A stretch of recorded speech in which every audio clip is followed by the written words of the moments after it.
World Cup was clearly a victory for Vladimir Putin. The World Cup represented a culmination of Putin's project, which had been nearly 2 decades in the making. The return of Russia to the world stage as a great power to be respected, feared, and, as the World Cup showed, liked and even admired.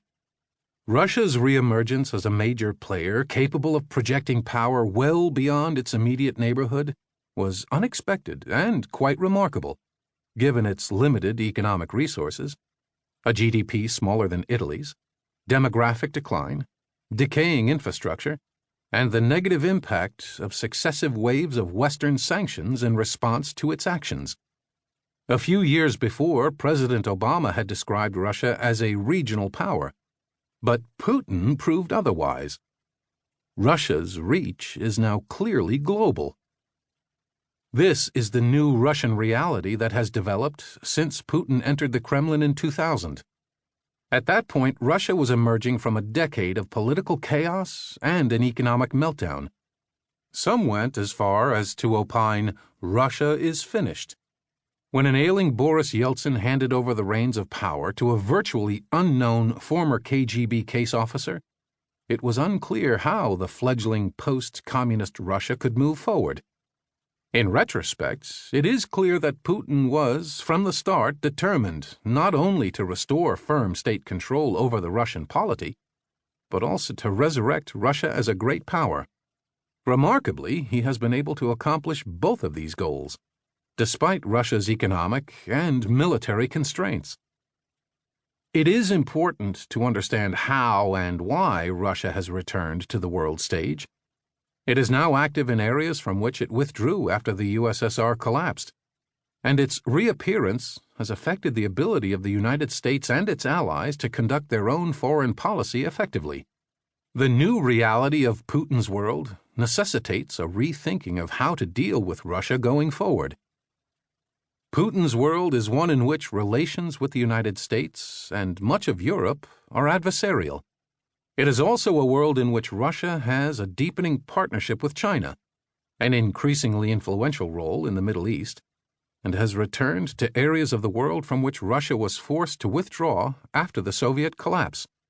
Moreover, Russia's seat and veto on the United Nations Security Council have enabled Moscow to exercise influence well beyond what its current capabilities would suggest. Russia's ability to thwart Western interests has also enabled it to advance its own interests internationally.